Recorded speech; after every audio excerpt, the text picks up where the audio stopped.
तदर्थम कर्म। दूसरी बात, मुक्त संग, आसक्ति छोड़कर, संग का अर्थ है आसक्ति, आसक्ति छोड़ करके कर्म कर। अटैचमेंट जहां इतना ज्यादा आ जाएगा, कमिटमेंट अच्छी बात है काम के लिए, अटैचमेंट, आसक्ति ही उपद्रव कराती है। फलासक्ति, लोग कहते हैं कर्म कर, कर्म फल की चिंता न कर। तो कोई पूछता है कि कर्म फल की चिंता ही नहीं कर तो फिर मोटिवेशनल फोर्स क्या है? यदि फल न मिलने वाला हो तो आदमी कर्म क्यों करेगा? मोटिवेशनल फोर्स है प्रेम, भक्ति। और फल की इसलिए चिंता मत कर कि तू कर्म करेगा निष्ठा से तो कर्म का फल तो मिलेगा ही, ये निश्चित है। कर्म फल दिए बगैर शांत नहीं होता। मैं आग में हाथ डालूं और मुझे इस कर्म का फल नहीं चाहिए, अग्नि से कह दूं कि मुझे फल नहीं चाहिए इसलिए मुझे जलाना नहीं, हो सकता? कर्म फल दिए बगैर शांत नहीं होता। इवन निष्काम कर्म का भी कुछ फल है। हां जी, निष्काम कर्म का भी कुछ परिणाम है, और वो जो परिणाम निकलेगा वो बहुत श्रेष्ठ दिव्य रहेगा। हम सब कर्म करके, सत्कर्म करके, पूजा यज्ञ इत्यादि जो भी करते हैं, अंत में भगवान श्री हरि को समर्पित कर देते हैं। गणेश जी की आरती करते हैं, हम सत्यनारायण की आरती करते हैं, अंत में ये जरूर कहते हैं कायेन वाचा मनसेन्द्रियैर्वा बुद्ध्यात्मना वा प्रकृति स्वभावात् करोमि यद्यत् सकलं परस्मै नारायणाय समर्पयामि। हरे राम राम राम हरे हरे, हरे कृष्ण कृष्ण कृष्ण हरे हरे, राम राम हरे हरे, हरे कृष्ण कृष्ण कृष्ण हरे। कायेन वाचा मनसेन्द्रियैर्वा कह करके हम सारे कर्म भगवान को समर्पित कर देते। तुमने धरती में दाने, धरती को बोए, समर्पित कर दिए।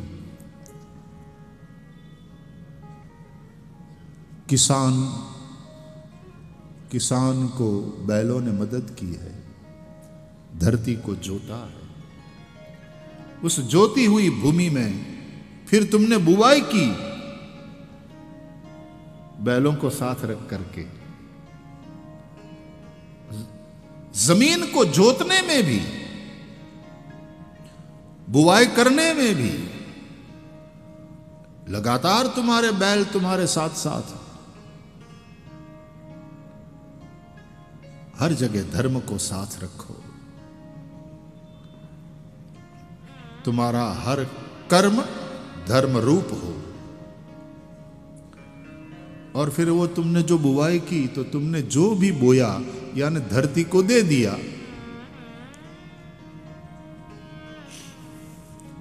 तो धरती नहीं देगी, धरती तो लौटाएगी वापस, और अनेक गुणा करके लौटाएगी। उसी तरह हम विश्वरूप परमात्मा को सारे कर्म समर्पित कर देते हैं तो उसका परिणाम तो अद्भुत होता है।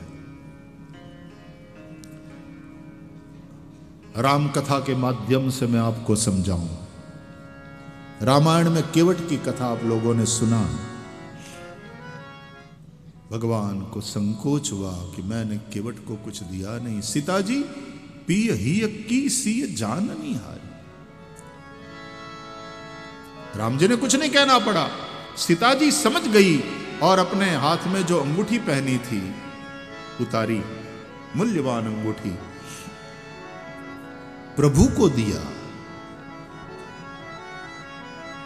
और कहा आप अपने हाथों से दीजिए, उतराई। राम जी वो उतराई के रूप में, अंगूठी के रूप में उतराई देने लगे। तो केवट चरण गहे अकुलाई, केवट ने भगवान के दोनों चरण पकड़ लिए। चरण क्यों पकड़े? बोले ये अंगूठी मानो मछली पकड़ने की जाल है।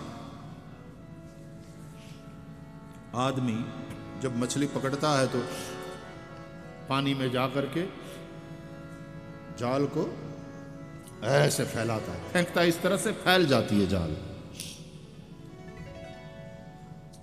दूर की जो मछलियां होती है वो उस जाल में फंस सकती है, लेकिन उस माछी मार के चरण के आसपास घूमने वाली मछलियां उस जाल में नहीं फंसती।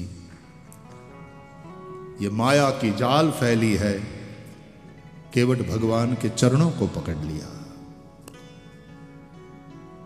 मामेव ये प्रपद्यन्ते माया मेताम तरन्ति ते, ये भगवान का वचन है। जो मेरी शरण में आते हैं, मेरी शरण में रहते हैं, वे माया की पकड़ में नहीं आते।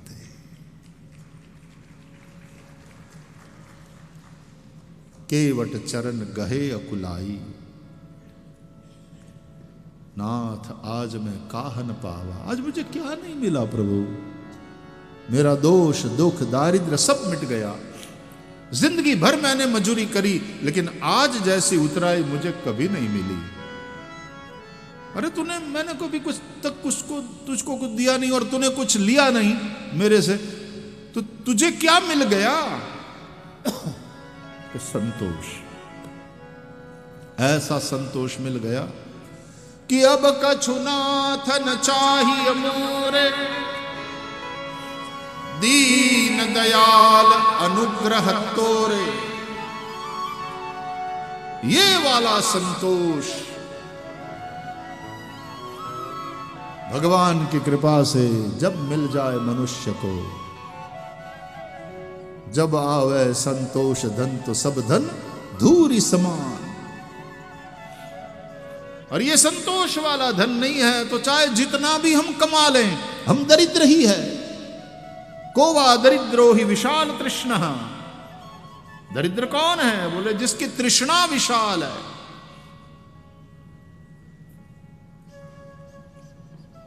संतोष रूपी धन। संतोष एव मनुष्यस्य परम निधानम। जजमान के घर पंडित जी गए, श्राद्ध था, बोले पिताजी का श्राद्ध है पंडित जी, अच्छा हुआ आप आए। सोचा ही था ब्राह्मण को जिमाएंगे, अच्छा हुआ आप पधारे। आप भोजन के लिए बैठेंगे कि आपको सीधा तैयार करके दें?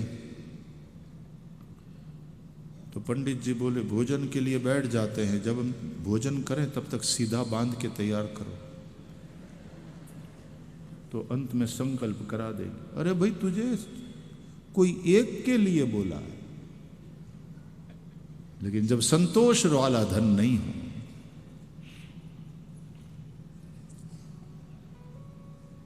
ऐसा संतोष रूपी धन मिल गया भगवान की कृपा से। केवट ने कहा अब कछुनाथ न चाहिए मोरे।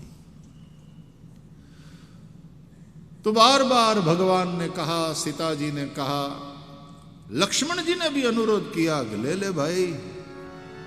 नहीं, लक्ष्मण जी नहीं ले सकते, आपके बाप की सौगंध खाई है हमने, राम जी की सौगंध खाई, वचन के हम पक्के, हम नहीं ले सकते। बहुत कीन प्रभु लखन सिय, नहीं कछु केवट ले। केवट ने कुछ नहीं लिया, मतलब उसकी निष्काम सेवा है, फल की कोई आसक्ति नहीं। तो यदि कोई प्रश्न करे कि कर्म फल दिए बगैर शांत नहीं होता, तो जो निष्काम कर्म करते हैं उसका फल क्या है? कोई तो फल होगा। इसका जवाब है केवट प्रकरण में कि उस निष्काम कर्म का फल क्या। वैसे केवट ने कुछ लिया नहीं, लेकिन भगवान ने उसको खाली हाथ जाने भी नहीं दिया। केवट की झोली भर गई। किससे? बोले विदा कीन करुणायतन भक्ति विमल बरुदे। विमल भक्ति का वरदान दे करके भगवान ने उसको विदा किया। और ये भक्ति पुरुषार्थ से नहीं मिलती। पुरुषार्थ से पैसा कमा सकते हो, प्रभु प्रेम भगवान कृपा करे तो ही प्राप्त होता है।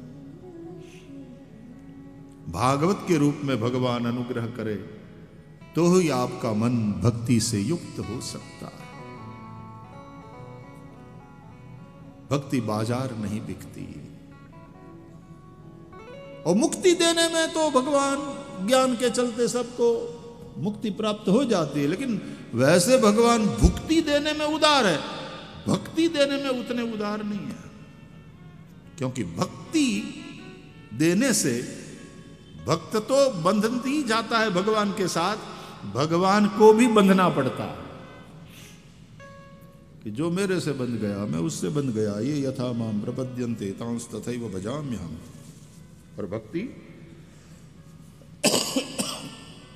सर्वतंत्र स्वतंत्र प्रभु को परतंत्र बना देती है, नित्य मुक्त को बांध देती। यशोदा ने बांधा श्री कृष्ण को उखल के साथ, दामोदर लीला इसी बात का संकेत है। भगवान बंध जाते हैं।